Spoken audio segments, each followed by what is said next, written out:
Welcome back. You're here because, like us, you want to cut through the noise, right? Get straight to what matters without all the fluff. Exactly. And today we're diving into something specific, a recent claim from Donald Trump about a cognitive test.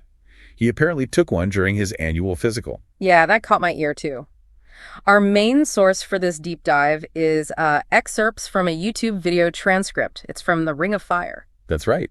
And they focus on comments Trump made to reporters. This was on Air Force One, right after the physical when he was heading down to Florida. So he brings up this test, says it went well. In fact, he claims he got every question right. Sounds pretty clear on the surface. It does sound clear, but almost immediately after saying that, things get a little less straightforward. They really do, because he then admitted almost in the same breath that he couldn't remember the name of the test or, any specifics about it. Just that he aced it. Right. Which honestly immediately made me think of his previous claims, during his presidency, that whole person, man, camera, TV thing he brought up more than once. That's a really key point. We've heard boasts about cognitive tests before, but often without, well, the actual results being shared. And this time seems similar. No results were released, no details given, and crucially, as far as we know from the source, no one else was there to actually confirm his account. It's just his word. It's solely his recollection of the event. And then there was other comments around the physical. He said he felt in very good shape. Okay, standard enough, but then good heart, a good soul, very good soul. Yeah, the soul part, that's where the commentator in our source material kind of paused. I think we both did. A soul examination during a physical. It's unusual, to say the least. Definitely not standard medical procedure. The commentator in the video seemed quite surprised, even questioned if their own doctor was missing a trick by not checking their soul. It adds a rather strange layer to his health update.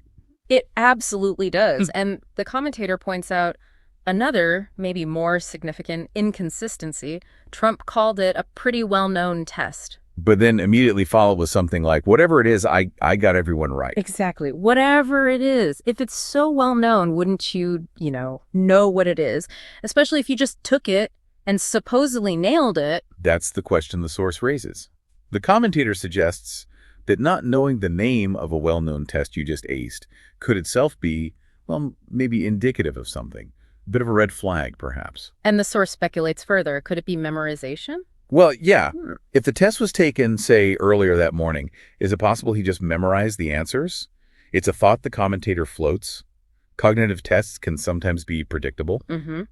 And they also bring up this concept of sunsetting. Right, which is relevant here, is the idea that cognitive abilities aren't always constant. They can fluctuate during the day. Mm-hmm. Someone might be sharper in the morning than, say, late afternoon. So the timing of the test could potentially matter. It could, yeah. Depending on when it was done, the result might reflect peak performance, or maybe a dip. The commentator actually suggests maybe he should take it again later in the day for comparison. So given all these points, the forgot name, the soul comment, the potential for memorization or timing issues, the commentator in the source material is pretty direct. Yes, very skeptical. They explicitly state they don't believe he aced the exam. And they have a theory about why Trump even brought it up right then on Air Force One. The suggestion is it might have been strategic. Bring up the cognitive test, claim a perfect score, maybe even throw in the good soul line for good measure. To get ahead of something. Possibly. To try and preemptively counter any renewed media focus on his cognitive state. The commentator notes that the media had actually started talking more about his cognitive abilities again recently. Ah, okay. So the timing wasn't random, potentially. It was a response. That's the theory put forward in the video, yes. A way to push back against that narrative before it gained more traction. Yeah. It makes a certain kind of sense in terms of public relations strategy. Right. Okay, let's try and summarize the key things we pulled from this source.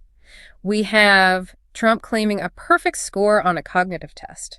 But he can't name the test. It echoes past claims, also unverified. Then there's the unusual mention of a good soul exam. And that contradiction, calling it well-known, while simultaneously saying whatever it is. Plus the commentator's explicit skepticism, the suggestion about memorization, the relevance of sunsetting or time of day effects. And finally, the idea that this whole announcement might have been timed specifically to counter recent media discussions about his cognition. That pretty much covers the main points raised in the source material, yeah. So for everyone listening, it leaves you with quite a bit to think about. A public figure makes a strong claim, but the details are fuzzy and there's no independent confirmation. And maybe that leads to the bigger question here. Thinking about this specific instance, what does it suggest generally about, public claims versus verifiable facts, especially when we're talking about people in or seeking positions of power and trust? It's definitely something worth considering as you encounter similar situations in news stories. How important is that verifiable information? Something to mull over.